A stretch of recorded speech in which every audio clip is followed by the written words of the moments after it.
Hello guys, అలా welcome to the class. Guys, ఈ class begin చేసే ముందు ఫస్ట్ ఆఫ్ ఆల్ నేను కొన్ని క్వశ్చన్స్ అడగాలనుకుంటున్నాను రిలేటెడ్ టు జావా ప్రోగ్రామింగ్. అదేంటంటే, సో ఫస్ట్ ఆఫ్ ఆల్ చాలామంది కన్ఫ్యూజన్ ఉంటుంది. అంటే జావా నేర్చుకోవాలా అని అనుకున్నట్లయితే ముందు నుంచి ఏదైనా కోడింగ్ నాలెడ్జ్ కావాలా, అవసరం ఉందా, అవసరం లేదా అనేసి ఒక చాలా పెద్ద కన్ఫ్యూజన్ ఉంటుందన్నమాట. సో వాళ్ళ కోసం నేను ఒక చిన్న పాయింట్ చెప్పబోతున్నాను. అదేంటంటే, any coding skills, okay, here what you have any coding skills needed in advance. మీకు ఏదైనా కోడింగ్ స్కిల్స్ ఇన్ అడ్వాన్స్ అంటే ముందు నుంచి రావాల్సిన అవసరం ఉందా? Answer is 100% no. అవసరం లేదండి, అవసరం లేదు. ఓకే, ఎందుకంటే ఈ సెషన్స్లో అంటే మనం ఏమైతే ఇక్కడ జావా కోర్స్ మీకు ఇస్తున్నామో దాంట్లో ఈచ్ అండ్ ఎవ్రీ పాయింట్ మీకు స్టెప్ బై స్టెప్ అన్ని టాపిక్స్ మీకు షేర్ చేయబోతున్నాం అనమాట.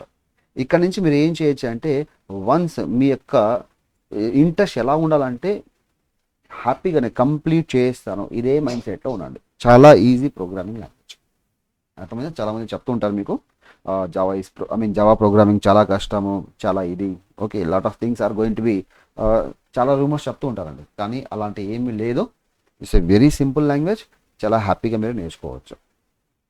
నాకు మీ తరపు నుంచి కావాల్సిన ఒకే ఒక పాయింట్ ఏంటంటే, so that is nothing but your interest. అంతే. మీరు నాకు మీ యొక్క ఇంట్రెస్ట్ని ఇస్తే చాలు. ఇంట్రెస్ట్ ఇన్ ద సెన్స్ నేర్చుకోవాలా అనే తపన కావాలి, అంతే. Is it okay? Right. Okay guys, so come to the next one. ఒక చిన్న క్వశ్చన్ అండి. Shall I work as a software engineer? Okay, నేను ఇక్కడ నుంచి సాఫ్ట్వేర్ ఇంజనీర్గా వర్క్ చేయొచ్చా? ఎప్పుడు అంటే బై లెర్న్ జావా ప్రోగ్రామింగ్ మీరు నేర్చుకున్న తర్వాత మీరు సాఫ్ట్వేర్ జాబ్ చేయొచ్చా? నేను ఎలిజిబులా అంటే my answer is 100% yes. 100% yes. 100% మీరు జావా ప్రోగ్రామర్గా వర్క్ చేయొచ్చు. Is it okay? Right. And then one more important question ఏంటంటే, ఇప్పుడు చాలామంది మనకు లోకల్ యూజర్స్ ఉన్నారండి. ఎందుకంటే చాలామందికి కొంచెం ఇంగ్లీష్ నేర్చుకోవడంలో చాలా కష్టం ఉంటుంది కాబట్టి, సో ఈ కంప్లీట్ కోర్స్ నేను ఎలా డిజైన్ చేయడం జరిగిందంటే తెలుగు లాంగ్వేజ్లో నేను మాట్లాడబోతున్నాం. So that's why I'm going to write this question. అదేంటంటే, which language is used to explain subject. Java అనే ప్రోగ్రామింగ్ సబ్జెక్ట్ మీరు ఏ లాంగ్వేజ్లో చెప్పబోతున్నారు అనే క్వశ్చన్ అడిగినట్లయితే that would be Telugu. Yes guys, Telugu లాంగ్వేజ్లో ఇక్కడ నేను చెప్పబోతున్నాను. As well as little bit English. Is it okay?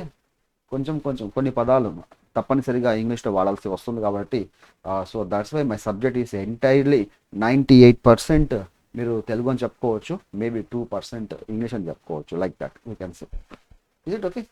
Like that. I hope you got my points. అర్థమైందండి? ఓకే. సో మరి again here we have one more question. అదేంటంటే, ఇప్పుడు చాలామంది మైండ్లో కన్ఫ్యూజన్ ఉంటుంది, ఏ సైడ్ వెళ్తే బాగుంటుంది.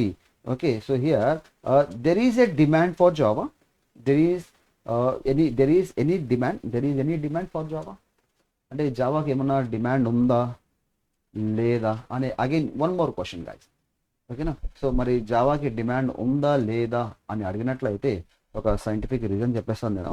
అదేంటంటే, ఆన్సర్ ఈస్ ఎస్. మరి ఎందుకు ఎస్ అండి?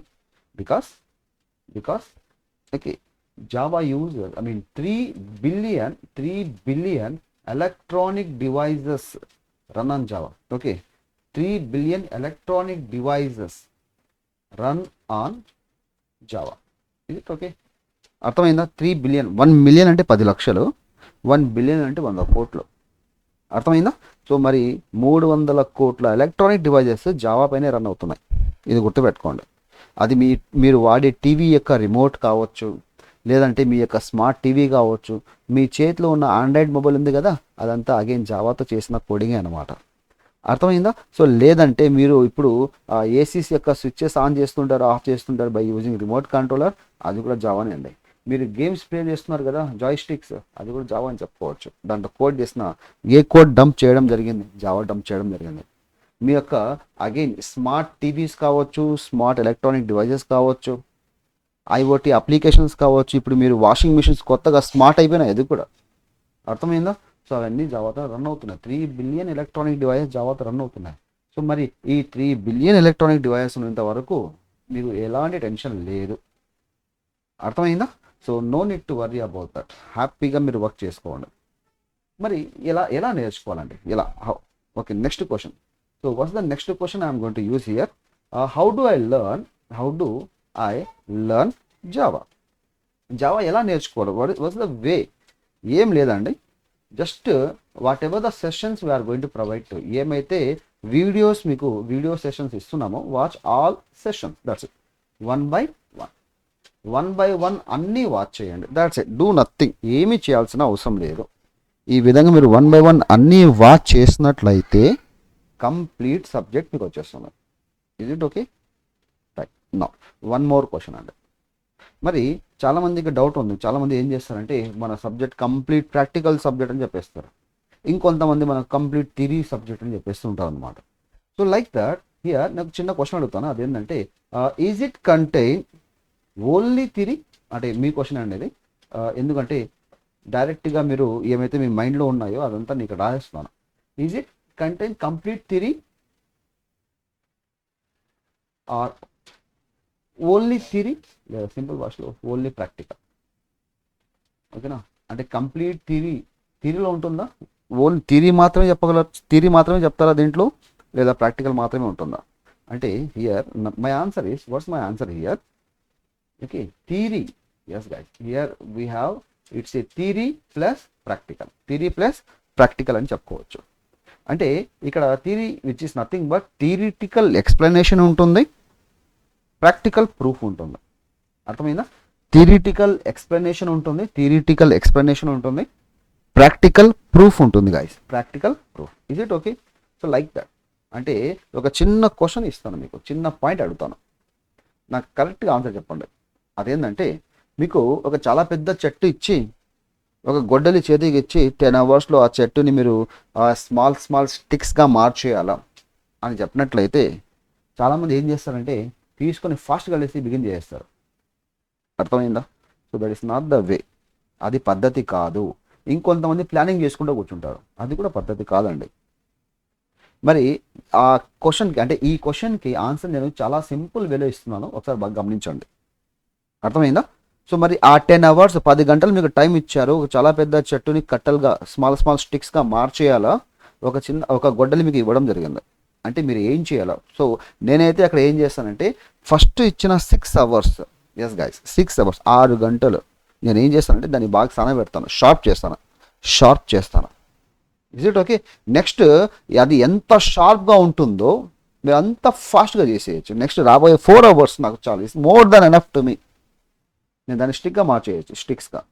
Is it okay? సో మరి ఆ 6 అవర్స్ అనేది, ఆ 6 అవర్స్ షార్ప్ చేశారు కదా, సానబెట్టారు కదా, that is nothing but theory. Next 4 hours me work అంతా, టాస్క్ అంతా కంప్లీట్ చేశారు కదా, దట్ ఈస్ వాట్ ప్రాక్టికల్. అర్థమైందా? సో థియరిటికల్ నుంచి మీరు సబ్జెక్ట్ని అర్థం చేసుకుంటారు, ప్రాక్టికల్ నుంచి మీరు దాన్ని ఇంప్లిమెంట్ చేయడం చేయొచ్చు అనమాట. So that is nothing but it's a small question guys, small question. Okay, ఇంకొక చిన్న పాయింట్ చెప్పుకుంటాం, అదేంటంటే హూ క్యాన్ లర్న్ జావా? ఎవరండి నేర్చుకోవాల్సింది? Who can learn Java? ఎవరైనా నేర్చుకోవచ్చా? పోనీ దీనికి స్పెసిఫిక్ పీపులే ఉండాలా అనే మైండ్లో, మీ యొక్క మైండ్లో ఏదైనా క్వశ్చన్ ఉందంటే, సో ఖచ్చితంగా ఇక్కడ ఏం చెప్తానంటే ఎనీబడీ కెన్ లర్న్. ఓకే, ఎవరన్నా ఇక్కడ నేర్చుకోవచ్చు, జావా ప్రోగ్రామింగ్ ఎవరైనా నేర్చుకోవచ్చు అండి. అర్థమైందా? If you want to become a software engineer, మీరు సాఫ్ట్వేర్ ఇంజనీర్ కావాలనుకుంటున్నారు, ఓకే, జస్ట్ లెర్న్ ఇట్. లేదు మీకు ఏదైనా కొత్త స్కిల్స్ నేర్చుకోవాలని ఇంట్రెస్ట్ ఉంది, నేర్చుకోండి. లేదు నేను ఒక ఫ్రీలాన్సర్గా వర్క్ చేయాలనుకుంటున్నారు, హ్యాపీగా మీరు కోడింగ్ నేర్చుకొని మీ యొక్క ఓన్ సాఫ్ట్వేర్స్ మీరే తయారు చేసి ఇవ్వచ్చు. లేదు సార్ నేను ఒక ఎంటర్ప్రీనర్ని, నేను ఒక బిజినెస్ ఓనర్ని, నా సాఫ్ట్వేర్స్ నేనే తయారు చేసుకుంటాను, వేరే వాళ్ళకి ఇవ్వను. Yes of course you can learn Java. Anybody can learn guys, irrespective of subject. Okay, irrespective of department, irrespective of qualification. ఇక్కడ క్వాలిఫికేషన్తో మీ యొక్క సబ్జెక్ట్తో ఎలాంటి సంబంధం లేదు, ఎవరైనా మన యొక్క సబ్జెక్ట్ని హ్యాపీగా నేర్చుకోవచ్చు. Is it okay? అర్థమైందా? సో దీస్ ఆర్ ద మనకు ఫ్యాక్ట్స్ అని చెప్పుకోవచ్చు, frequently asked questions. Is it okay? నా పాయింట్ అర్థమైందా మీకు? సో మరి మనం నెక్స్ట్ క్లాస్లో మీట్ అవుతాం guys. So thank you all, have a great day, will meet in next class. Thank you and by by.